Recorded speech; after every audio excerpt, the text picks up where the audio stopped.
નમસ્કાર મિત્રો, મહત્વની હેડલાઇન્સ ઉપર નજર નાખીએ તો આજે ભગવાન જગન્નાથજીની જળયાત્રા નીકળશે, જેમાં રથયાત્રાની શરૂઆતનું પ્રથમ ચરણ એટલે કે જળયાત્રા તેમજ સાબરમતી રિવરફ્રન્ટ યોગ શિબિરનું આયોજન કરવામાં આવ્યું છે, જેમાં યોગ બોર્ડ દ્વારા આ આયોજન કરવામાં આવ્યું છે તથા કડી વિધાનસભાની પેટા ચૂંટણીને લઈને ભાજપની કવાયત શરૂ થઈ ગઈ છે, જેમાં રાજેન્દ્ર ચાવડાના સમર્થનમાં કડીમાં બીજેપીની વિશાળ સભા યોજવા જઈ રહી છે તેમજ પંચમહાલમાં મુખ્યમંત્રી ભૂપેન્દ્રભાઈ પટેલની ઉપસ્થિતિમાં વૃક્ષારોપણનું આજે આયોજન છે।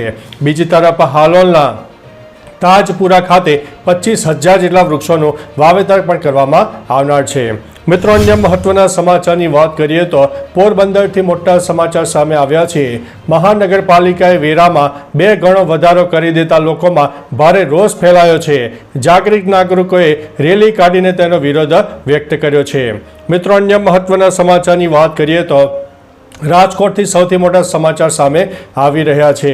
રાજકોટમાં રાજગઢ ખાંડાદર રોડ પર ગોજારો અકસ્માત થયો હતો। 2 યુવાનોના કમકમાટી ભર્યા મૃત્યુ થયા છે। કરણભાઈ પોતાની દીકરી અને બહેનને રામપરા નવા ગામ મૂકીને રાજકોટ ફરતે જઈ રહ્યા હતા ત્યારે આ અકસ્માત નડ્યો હતો।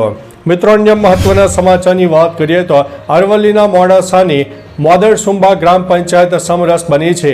ગ્રામ પંચાયતના તમામ 8 વોર્ડના સભ્યો બિનહરીફ રહ્યા છે। ગ્રામજનોએ ગુલાલ છાંટીને મીઠાઈ ખવડાવીને વિજય ઉત્સવ મનાવ્યો હતો। ભાવનગરની વલ્લભીપુર તાલુકાની 22 ગ્રામ પંચાયત પણ સમરસ બની છે। મિત્રો, અન્ય મહત્વના સમાચારની વાત કરીએ તો આજ રોજ અમદાવાદમાં જળયાત્રાનું આયોજન છે। રથયાત્રાની પૂર્વ તૈયારીના ભાગરૂપે હવે પોલીસ એલર્ટ બની ચૂક્યું છે। આ વખતે રથયાત્રામાં AI ટેકનોલોજીનો ઉપયોગ થશે। રથયાત્રામાં ભીડવાળા સ્થળોએ કેટલા શ્રદ્ધાળુઓ હાજર છે તે પણ આ ટેકનોલોજીથી જાણી શકાશે। મિત્રો, અન્ય મહત્વના સમાચારની વાત કરીએ તો વરસાદી વાદળો વરસ્યા નહીં, લોકો પરસેવે થયા છે રેબઝેબ। અગનવર્ષા વેરતી ગરમીથી લોકો ત્રાહિમામ પોકારી ઉઠ્યા છે। બીજી તરફ પંજાબ અને હરિયાણામાં 47 ડિગ્રી તાપમાન નોંધાયું છે। દિલ્હીમાં 49 ડિગ્રી જેવી ગરમી અનુભવાઈ રહી છે। શ્રીનગરમાં હીટ વેવથી લોકો ત્રાહિમામ પોકારી ઉઠ્યા છે। બીજી તરફ ગરમીથી થતા મોત રોકવા માટે 11 રાજ્યોમાં તકેદારીના પગલાં લેવા માટે માનવ અધિકાર પંચના દિશા અને નિર્દેશ પણ સામે આવ્યા છે।